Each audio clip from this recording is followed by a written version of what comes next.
헬스조선 상례 서비스 3일의 약속. 네, 여러분 안녕하십니까. 올해 77살 밥 우드워드, 전 세계에서 가장 유명한 언론인이죠. 이 워터게이트 사건 특종으로 닉슨 대통령을 권좌에서 물러나게 했던 기자입니다. 지금도 현역 언론인입니다.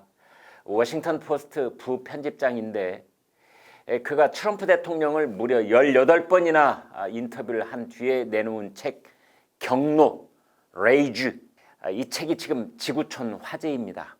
그중 북한 김정은과 핵무기에 관련된 부분만 전부 간추려서 요약 분석해 드리겠습니다. 2017년 미북 관계가 경색됐던 당시 미국 네브래스카 주 오마하에 있는 미 전략사령부는 작게 5027을 주의 깊게 검토했는데 여기엔 북한의 공격에 대한 미국의 대응으로 80개의 핵무기를 사용하는 방안도 포함되어 있었다고 합니다. 작게 5027이란 이 앞에 50 이것은 한반도 지역을 뜻하고요. 뒤 두 자리는 상황에 따른 세부 계획을 뜻합니다. 남북 전면전에 대비한 한미연합사의 작전 계획으로 미국이 주도적으로 작성하면서 미 태평양 사령부가 총괄을 하는 것으로 되어 있습니다. 2017년 당시는 그 예방적 차원에서 북 중요 거점을 먼저 공격하는 선제 타격, 예방 타격, 외과적 타격 등등이 거론되고 있었습니다. 트럼프는 다른 사람이 생각하는 것보다 훨씬 전쟁에 가까이 갔다고 밝혔다고 합니다.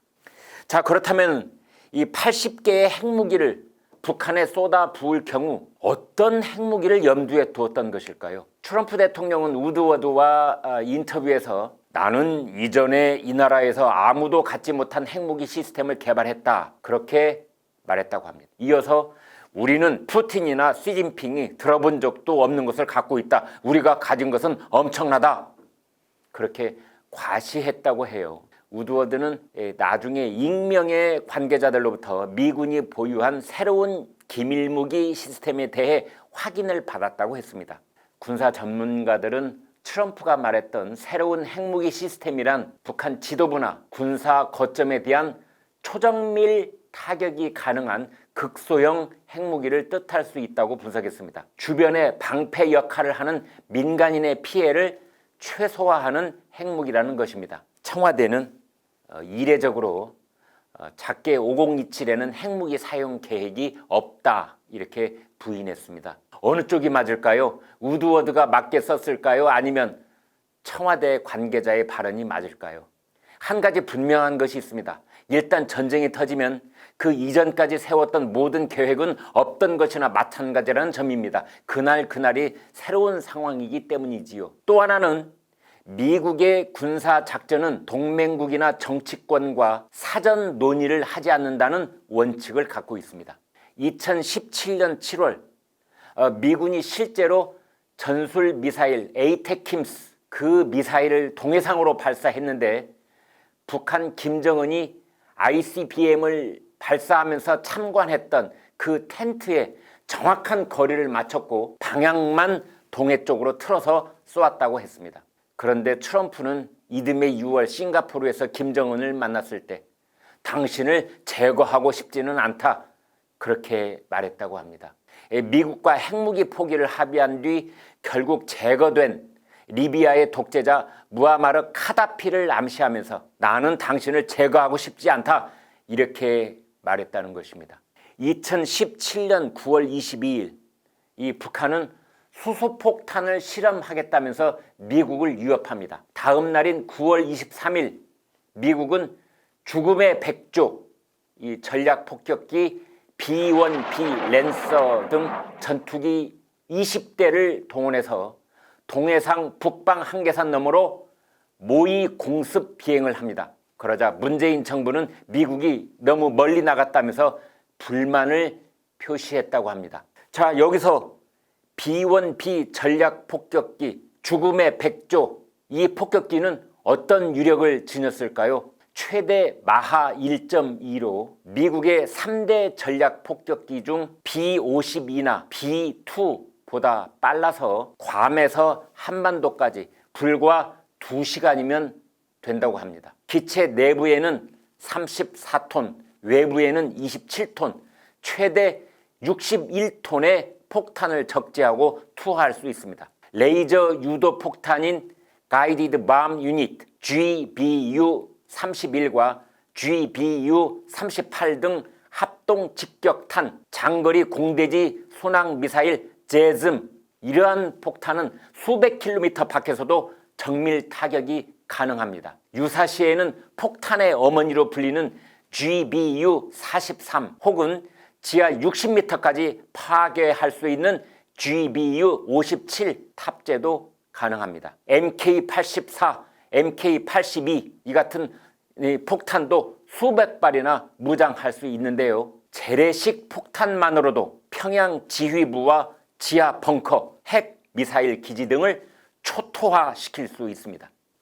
2017년 9월 상황을 보겠습니다. 9월 5일 북한은 6차 핵실험, 9월 15일 IRBM 화성 12형 발사, 9월 22일 수소폭탄 위협이 있었습니다. 그런데도 문재인 정부는 9월 14일 800만 달러의 인도적 대북 지원을 발표하는 등 엇박자로 나가고 있었습니다. 그런 상황에서 미국은 죽음의 백조를 북방 한계선 너머로 날려보냈던 것입니다. 우드워드는 이 책 경로에서 미 CIA의 한반도 전담 부서인 코리아 미션 센터가 북한 정권 교체를 염두에 두고 만들어졌다고 말했습니다. 이 센터의 책임자는 북한에 대해 가장 성공적인 첩보 공작을 했던 앤드루 킴 이 사람입니다. 우드워드는 앤드루 킴이 북한 지도자를 전복시키는 비밀 공작을 계획했다고 말했습니다. 해가 바뀌어서 2018년 5월 마이크 폼페이오 미 국무장관이 두 번째로 북한을 갔을 때 만찬 자리에서 김정은 위원장이 담배를 피웠습니다. 그러자 앤드루 킴 센터장이 건강에 좋지 않다 이렇게 말했다고 해요. 순간 함께 있었던 김여정과 김영철 노동당 부위원장은 얼어붙었고 거의 마비된 듯한 모습으로 김정은의 반응을 기다렸다고 합니다. 리설주가 침묵을 깼습니다. 그 말이 맞습니다. 나도 흡연의 위험에 대해 남편에게 말해왔습니다. 이 우드워드는 김여정과 이설주의 상반된 모습이 매우 놀라운 것이었다고 말했습니다. 매슈 포틴저 당시 국가안보회의 아시아 담당 선임 보좌관은 북한에 대해 9가지 옵션을 갖고 있었다고 합니다. 가장 불리한 옵션은 북한을 핵 보유국으로 받아들이는 것이었습니다. 가장 강력한 것은 CIA 비밀 공작이나 군사 공격을 통해 김정은 정권을 괴멸시키고 북한 정권 교체를 이끌어내는 것이었습니다. 트럼프는 최대의 압박을 선택했다고 합니다.